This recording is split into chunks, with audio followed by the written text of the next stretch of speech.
Welcome to the Learning Beyond Letter Grades module dedicated to the topic of competency-based assessment. In this module, we're going to explore three main questions. Question number one is simply, what is competency-based assessment? Question number two, what are the affordances of competency-based assessment? And question number three, how might I leverage some principles or concepts of competency-based assessment in my own teaching and learning environments? So let's go ahead and get started with the first one. Now, as I answer that first question, which is what is competency-based assessment, I should note that as we go through this content, you're likely to feel as if you've heard some of this stuff before, and you have, especially if you've gone through some of the other modules in this course, because this content is not distinct.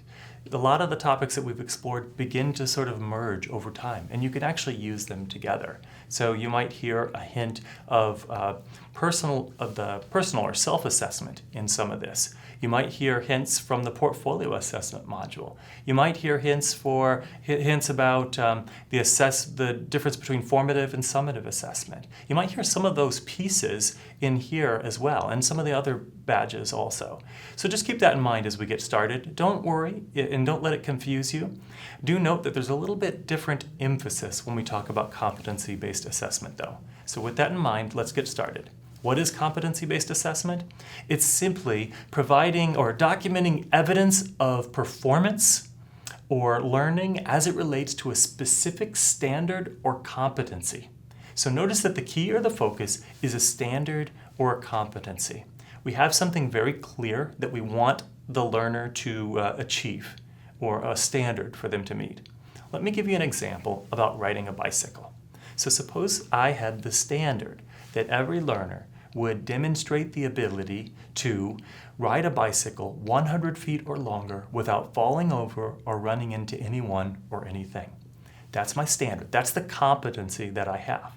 Now the question is, what evidence can be provided in order to demonstrate that competency? This might come in some sort of authentic evidence, as you might have explored in the authentic assessment module. It could come in a lot of different formats.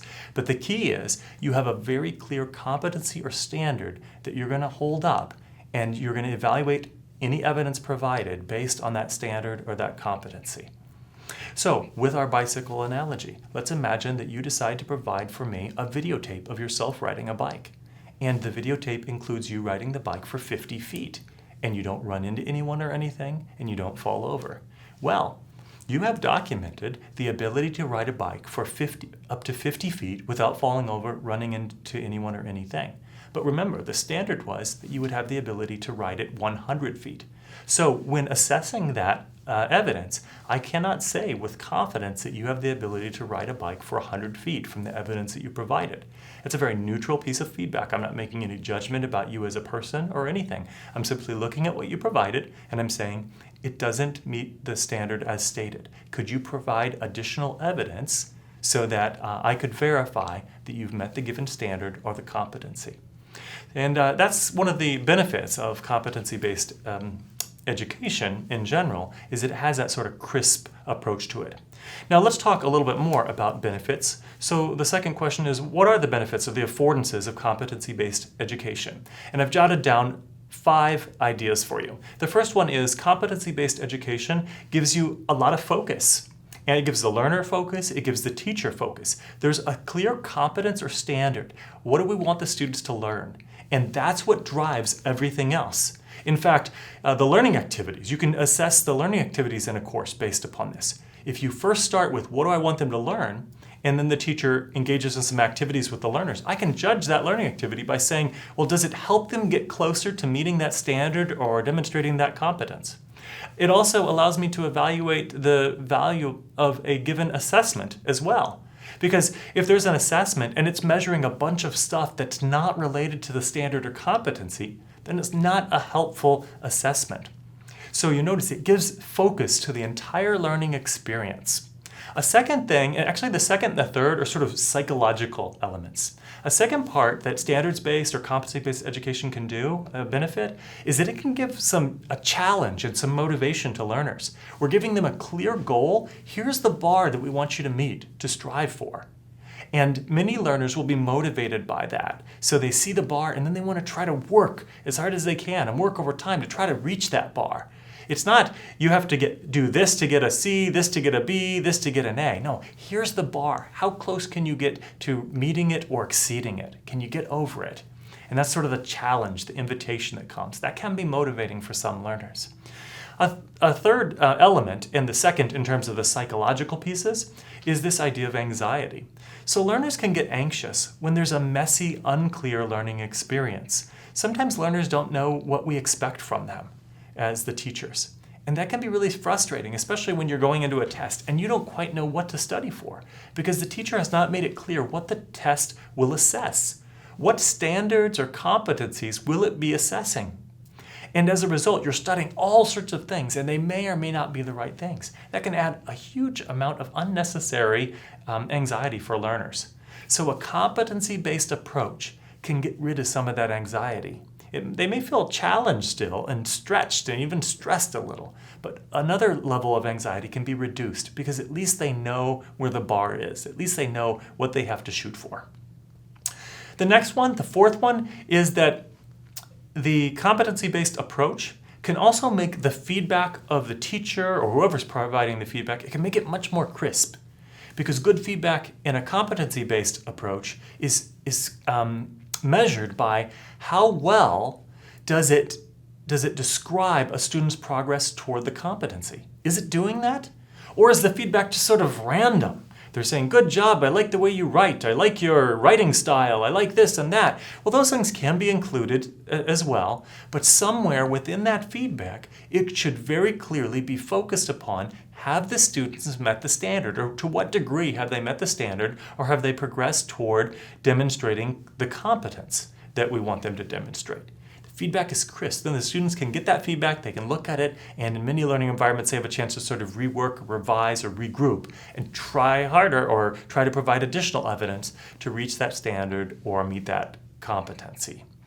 The last one, and actually I kind of alluded to it in this fourth one, the last of the five that I want to talk about is that a competency-based approach can be a wonderful open door to personalized pathways to learning. So if the focus is really on the competence or the standard, then that minimizes in some way the path that we take to get there.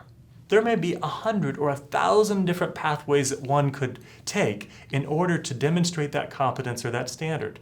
It's less about the students doing this specific activity and this specific activity and another one that the teacher has planned out. Now, it may happen in some cases, but competency-based education opens the door for you to allow many pathways. The key, though, is at the end, can the learners all demonstrate the level of competence they have, the extent to which they reached the given standard.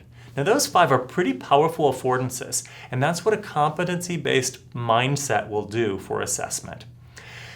So then the next question is, well, how do I make use of that? How do I make use of competency-based assessment in my own learning environment and my own learning organization? Well, you're going to get to explore that further in some of the other readings and resources provided for you in the module, but there are many possible answers to that. Some people use the competency-based approach and they think about developing rubrics for assessment.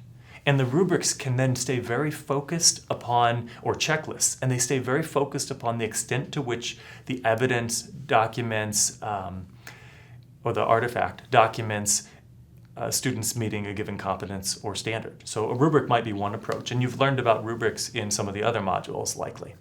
Another way is some schools have actually created a standards-based report card where instead of just having the content areas listed, they have each content area and then underneath it they have a list of standards that a student meets within that content area. And the feedback on the report card is not necessarily just an A or something like that, but is describing the extent to which the learner demonstrated competence in each of those given areas. That's much more rich, much more detailed than just a single letter grade for an overall course. Now, you may not be in a school that actually has a standards-based or competency-based report card, but even within an individual course, a teacher could provide those standards or those competencies to the learners, let that drive the planning of the learning experience, and give the learner feedback as it relates to each of those standards. That can help us achieve some of those affordances that I mentioned before. So you're going to get a chance to explore this further with some of the other resources, but this is enough to get you started.